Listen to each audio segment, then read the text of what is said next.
Sementara itu, pasukan militer Israel IDF mengklaim telah menemukan terowongan baru milik Hizbullah di Lebanon Selatan. Pasukan militer Israel membagikan video terowongan yang diklaim milik Hizbullah di media sosial. Israel menyebut terowongan ini ditemukan di Gunung Dov, Lebanon Selatan. Terowongan sepanjang 100 meter ini dilengkapi dengan 4 ruang persembunyian. Dalam video yang dibagikan terlihat terowongan berisikan fasilitas dasar seperti rak penyimpanan, pemanas air, dan perlengkapan lainnya. Israel menegaskan akan terus mencari dan menghancurkan infrastruktur militer Hizbullah.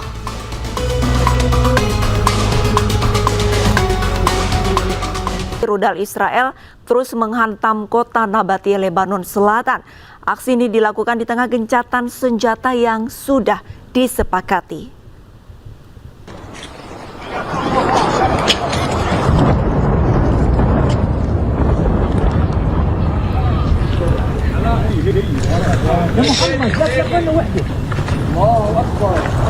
Sejumlah wilayah di Nabatiyeh, Lebanon Selatan terus digempur Israel. Sejumlah permukiman porak-poranda akibat bombardir Israel. Penyerangan ini terjadi di tengah gencatan senjata yang telah disepakati.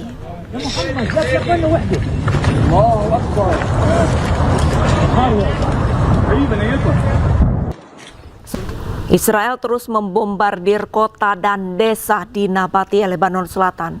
Sebelumnya Israel sempat mengeluarkan peringatan evakuasi kepada penduduk setempat.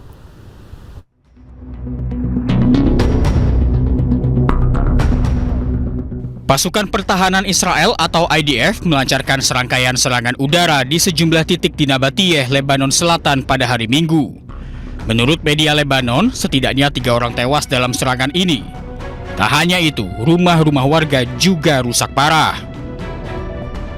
Sebelumnya Israel telah mengeluarkan peringatan evakuasi kepada penduduk di sejumlah kota di Nabatiyeh. Tak hanya itu, Israel juga telah membuat garis kuning di Lebanon Selatan. Layaknya Gaza, Israel melarang warga Lebanon kembali ke wilayah yang sudah diambil alih. Tel Aviv sendiri berencana mendirikan zona keamanan di Lebanon. Wilayah ini membentang dari perbatasan hingga Sungai Litani dan mencakup sekitar 10% wilayah Lebanon. Israel terus melancarkan serangan tanpa henti ke beberapa negara perbatasan Lebanon Selatan. Serangan ini menewaskan 21 warga Lebanon.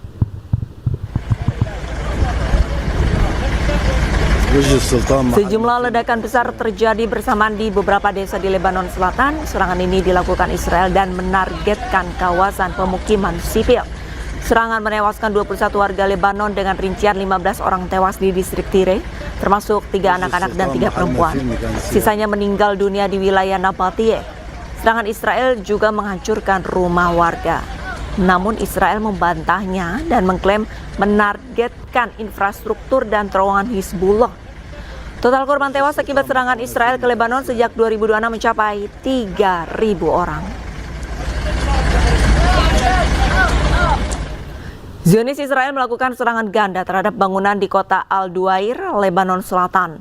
Serangan menewaskan 1 warga sipil dan melukai 8 lainnya. Serangan pertama terjadi sekitar pukul 10 malam waktu setempat.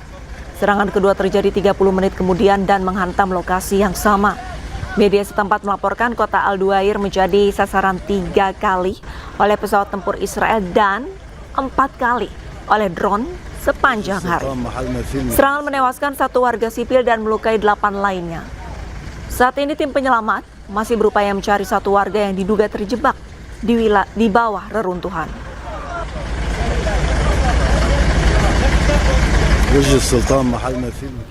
Militer Hizbullah kembali merilis sebuah rekaman yang memperlihatkan keberhasilan drone-drone mereka menghancurkan kendaraan serta peralatan militer milik Israel di Lebanon Selatan.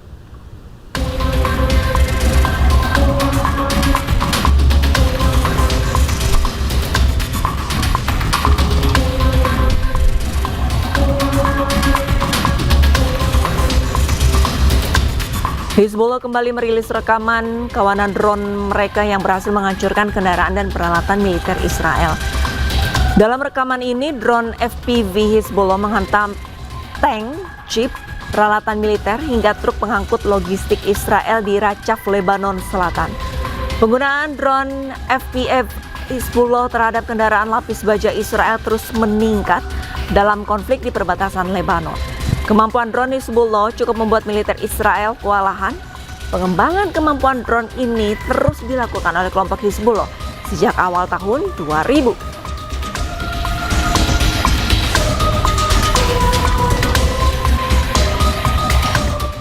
Presiden Amerika Serikat Donald Trump meminta delegasinya tidak terburu-buru dalam negosiasi penghentian perang dengan Iran. Saat ini perundingan menuju babak akhir menghentikan perang dan membuka kembali Selat Hormuz.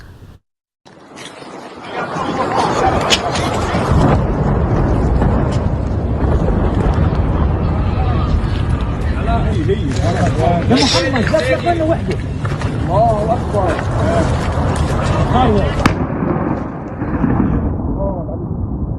يا محل عليكم يا محل عليك لا نصح يا بختي محل علينا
Ya pemirsa, informasi sebelumnya adalah serangan Israel ke Lebanon Selatan. Kita ke informasi selanjutnya di mana Presiden Amerika Serikat Donald Trump meminta delegasinya tidak terburu-buru dalam negosiasi penghentian perang dengan Iran. Saat ini perundingan menuju babak akhir menghentikan perang dan membuka kembali Selat Hormuz.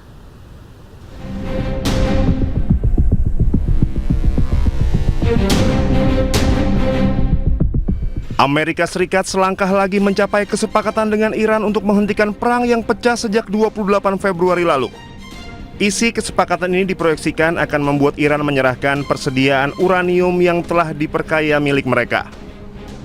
Presiden Amerika Serikat Donald Trump menyebut jalanan negosiasi kini berlangsung dengan tertib dan konstruktif. Ia juga menyebut hubungan dengan Iran menjadi jauh lebih profesional dan produktif. Kerangka kesepakatan yang sudah hampir disepakati ini akan mencegah Iran mengembangkan senjata nuklir dan melepaskan persediaan uranium yang telah diperkaya milik mereka. Mekanisme ini akan ditetapkan lewat pembicaraan Amerika Serikat dan Iran selama 60 hari ke depan. Selain itu, pembukaan kembali Selat Hormuz juga termuat dalam kesepakatan tersebut. Salah satu klausul kesepakatan diproyeksikan akan mengatur pembersihan ranjau dan dibukanya Selat Hormuz untuk navigasi bisnis. Menteri Luar Negeri Amerika Serikat Marco Rubio menyebut proposal perdamaian yang kini ada di meja perundingan telah cukup solid. Rubio menggambarkan negosiasi yang telah berlangsung sangat nyata, signifikan, dan berjangka waktu terkait masalah nuklir. But I do think perhaps there is the possibility that over the next few hours the world will get some good news, at least with regards to the Straits and with regards to a process that can ultimately leave us where the president wants us to be, and that is a world that no longer has to be in fear or worry about an Iranian nuclear weapon. And so I do think there's some good news on that front, but not final news on that front. But perhaps a little bit later today we'll have more to say. But you know, some progress has been made. I don't want to downplay that, but I also want to caveat it by saying we still have some work to do. We'll see. Sementara Presiden Iran Masoud Pezeshkian melempar sinyal diplomasi yang kuat ke panggung internasional. Iran menyatakan kesiapannya meyakinkan komunitas global mereka sama sekali tidak berniat mengembangkan senjata nuklir ataupun menjadi dalang di balik ketidakstabilan geopolitik di kawasan Timur Tengah. Penegasan ini disampaikan Pezeshkian sebagai respon atas bergulirnya draft kesepakatan damai yang digagas bersama Amerika Serikat. به دنیا این اطمینان رو بدیم که ما به دنبال سلاح هسته‌ای نیستیم، ما به دنبال ناآرامی در منطقه نیستیم. ناآرام کننده این منطقه اسرائیل که به دنبال اون نقشه در حقیقت اسرائیل بزرگه و به طرق مختلف داره توطئه میکنه که جنگ و ناآرامی و اختلاف رو در منطقه همچنان زنده نگه داره. ما و کسانی که در مذاکرات دارن شرکت میکنن به هیچ وجه از اون عزت و سربلندی کشور در قبال اون کوتاه نخواهند اومد. Meski membuka pintu damai lebar-lebar, Pezeshkian memberikan catatan keras. Ia memperingatkan keramahan diplomasi Iran ada batasnya. Para negosiator utusan Iran tidak akan pernah sudi berkompromi jika menyangkut kehormatan dan martabat bangsa. Pezeshkian justru menunjuk Israel sebagai aktor utama yang memicu bara api di Timur Tengah. Menurutnya, visi ekspansif bertajuk Israel Raya yang diadopsi Israel merupakan akar masalah dari hancurnya stabilitas keamanan regional selama ini.